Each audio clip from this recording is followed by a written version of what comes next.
Sejak bulan Juli lalu, PT Indofarma Tbk sebenarnya sudah memberikan kepastian akan memproduksi rapid test diagnostik COVID-19 di awal September 2020. Target produksinya pun tidak main-main, 300.000 pieces per bulannya. Hal ini dilakukan guna mengurangi ketergantungan Indonesia terhadap impor alat rapid test. Tapi di akhir bulan Agustus ini, Indofarma diwakili Menteri BUMN Erick Thohir dan Menteri Luar Negeri Retno Marsudi justru menandatangani nota kesepahaman dengan Grup 42 asal Uni Emirat Arab untuk mengimpor alat tes cepat pendeteksi virus corona. Selain harga yang lebih murah, rapid test ini diklaim mampu mengeluarkan hasil hanya 1 menit dengan tingkat akurasi 90 hingga 93%.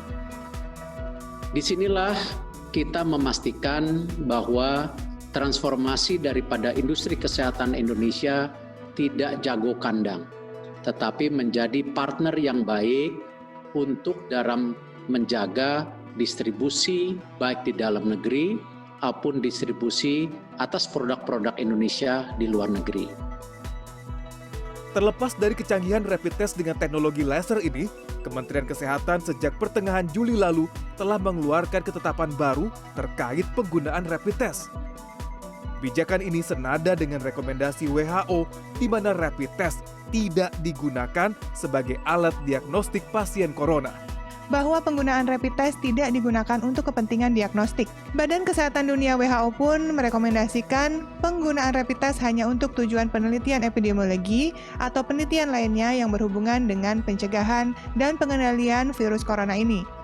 Masih kentalnya importasi rapid test di tengah desakan alat ini untuk tidak lagi digunakan, menurut Hanifah M. Deni, dosen kesehatan masyarakat Undip, menjadi blunder pemerintah.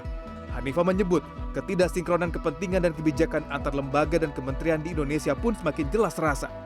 Terlebih, pemerintah banyak menggunakan rapid test buatan luar di tengah akurasinya yang masih dipertanyakan. Yang harus kita pertimbangkan adalah validasi dan akurasi dari alat tersebut yang sudah disetujui oleh WHO. Bagaimanapun kita lebih baik tetap pada inline dengan kebijakan-kebijakan WHO, walaupun kita juga harus punya inovasi untuk mempercepat penurunan kasus COVID-19 di Indonesia.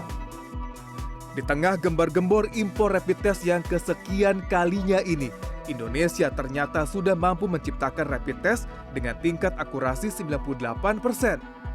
Dikembangkan oleh Badan Pengkajian dan Penerapan Teknologi, rapid test lokal yang menggunakan strain virus COVID Indonesia ini pun sudah mendapat izin Kemenkes.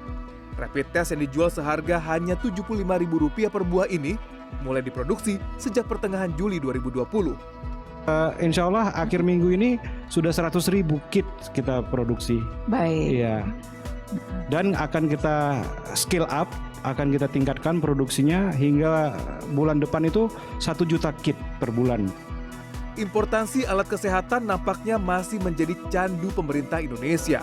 Padahal sejumlah instansi, badan, bahkan universitas mampu menciptakan beragam alat kesehatan yang dibutuhkan. Tim Liputan CNN Indonesia.